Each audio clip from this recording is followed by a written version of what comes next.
Cornerback Morris Claiborne walked out on practice and leaves the training facility Tuesday after being told Orlando Scandrick was replacing him in the starting lineup. The demotion came a few hours after Jerry Jones said that the third-year cornerback had not been worth the 6th pick in the 2012 draft. Is he what we had hoped for at this point when we drafted him with the 6th pick and gave up a pick to go up to the 6th pick to get him? No. But he's going to be a good player. All right. According to a team source, Claiborne has rejoined the Cowboys and is participating in team meetings this morning. He's expected to play on Sunday. Considering all of that, Skip Bayless, how big of a distraction do you believe this will be for the Cowboys? Stephen A. Smith, I'm going to give you permission before I start to laugh at what I'm about to say. But I believe what just happened will ultimately be a very good thing for not only Mo Claiborne, but for my Dallas Cowboys. I believe it will be team unifying instead of potentially team wrecking.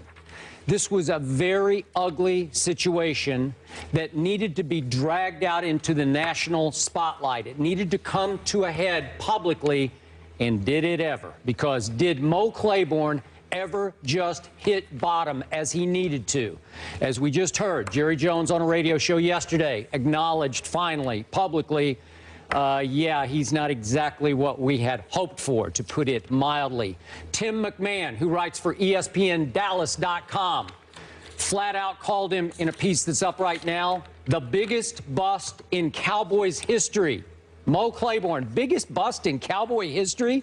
Now, that is very debatable. I give you Billy Cannon Jr., I give you Rod Hill, but that's for another day. But what is not debatable, Stephen A., is Mo Claiborne, for the 6th pick in the draft, coming out of LSU as a first-team All-American that I loved in the draft. I'll be the first to admit it, has been a disaster for my Dallas Cowboys. You know that cornerbacks can lose their confidence faster and almost more terminally in a professional sense than any other position on the football field, and he has completely lost his confidence. He got toasted the other day in St. Louis by a third-string undrafted free agent quarterback. 5 catches he gave up for 108 yards and a 51-yard touchdown. He did pull off the game-clinching interception on a terrible overthrow by one Austin Davis. But after the game, what I did love about it, Mo Claiborne was the first to admit, I stunk it up. And I thought that was very positive self-criticism and self-analysis. You know this, Stephen A. Pro Football Focus had him ranked 80th among rookie cornerbacks, among cornerbacks as a rookie, 88th in his second year among all cornerbacks, and 91st through 3 games this year. So he has been a bust. Maybe not the biggest bust, but I love it that this happened now. Orlando Scandrick is clearly the better player and should start, but I think Mo Claiborne will, through this humbling process, turn into a pretty good football player. Well, you're being optimistic and very, very kind. I'm not going to laugh about the Dallas Cowboys this year. I'm going to save it for when it's really worth it, to be quite honest with you. Which it won't be the rest of this year. I look at Morris Claiborne and I say to myself, he has been a disaster. He has come up short. I don't think this is going to be a distraction at all, however, because I think it falls right in line with who the Cowboys are, the circus kind of atmosphere that they continuously and perpetually are associated with. This is who they are. Distractions like this come up all the time. I don't expect this to be any different. I don't expect this to be really a distraction at all, simply because you're talking about a guy who thus far has proven he really can't play on this level, to the level that you would expect a first-round, 6th overall pick to perform out of LSU. He just has come up short. It is just that simple. If I'm Jerry Jones and I'm the Dallas Cowboys, I laugh this off. I come across as if this was just nothing at all, okay? And I sit there and I quietly go about the business of trying to trade this dude, trying to get rid of him. Why do I say that, Skip Bayless? For you to be inept, to be somebody that comes up so flagrantly short, in terms of your responsibilities, and then to literally have the gall to walk out and skip practice. Why? Because you're upset that the ramifications of your ineptitude is that you get benched. In the world of professional sports, you've shown me that you don't have the stomach to play this position, and you don't have the stomach to do what needs to be done. Do I believe that this guy could ultimately go somewhere else and perform? I definitely do. But in the bubble that is the Dallas Cowboys, Big D, the billion-dollar playpen, Jerry Jones, the star on the helmet at midfield, the cheerleaders, and all of this other stuff, all the pomp and circumstances associated with the Dallas Cowboys being America's team, who they are, this dude wilts beneath that pressure. I think if he were somewhere else, he'd be a lot better. But because he's in that bubble that is the Dallas Cowboys, a team that was ranked dead last in yards allowed last year, 30th against the pass, that ain't too much. Even though they've improved this year, he certainly hasn't. I think it's one of those situations. It's almost like baseball with the Yankees or basketball with the Knicks. Being in that Mecca, and I'm calling Dallas the Mecca when it comes to football. It is. Certain dudes cannot handle it.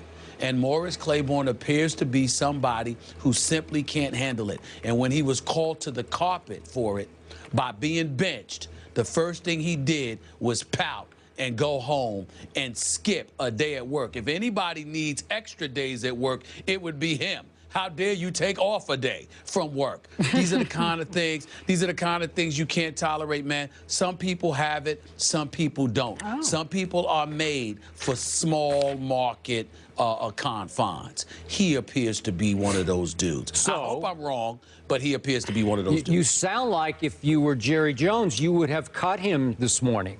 Am I right? No, because a first-round pick, 6th overall, I've got to save face to some degree, particularly if I'm the president, the GM, the wannabe coach, all of this other stuff that Jerry Jones is.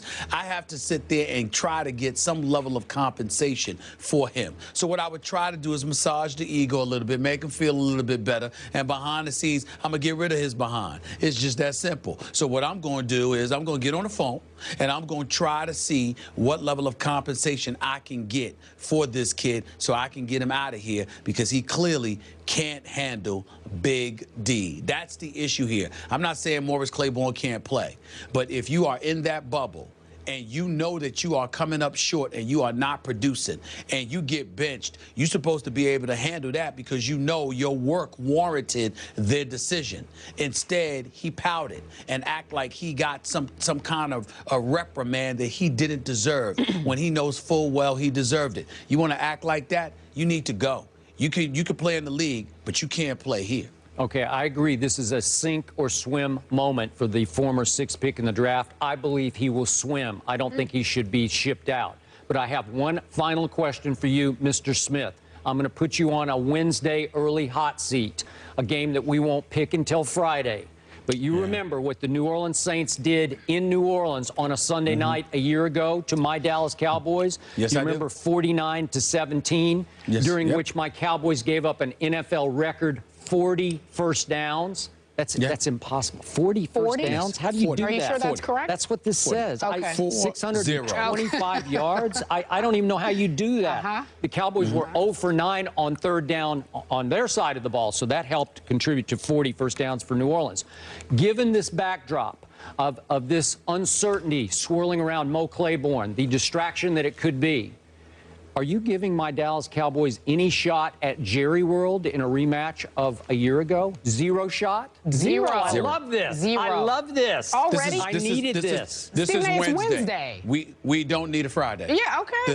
The Dallas Cowboys will lose Sunday against New Orleans. All it's right. in New Orleans, right? It's game in New Orleans? No, it's in Jerry World. It's in Dallas? Yes. Oh, damn, you changed that. So you changed your mind? Okay. Don't let them do that to you. I got to think about that a little bit. I thought the game was in New Orleans because I was looking forward to another blowout. Now that I know it's going to be in Dallas. You got it ready for the fourth.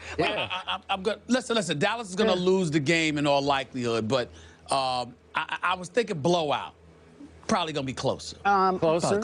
All right. Listen, Skip, did you mention this, that Orlando Scandrick would have probably started if he didn't have the 2-game suspension? Do you believe that? Did you mention that? I didn't. I said he's a better player. And by the way, not only was we had him on the show, remember, at the ESPYs, good kid, but Not only was he their best defensive player last year, but he was their best during training camp this year. Yeah. So sure, he's going to start over Mo Claiborne. And he Come probably on. would have. He If would hadn't have been anyway, suspended. except for the what got reduced to the two games, which would have been suspension. 4. Okay.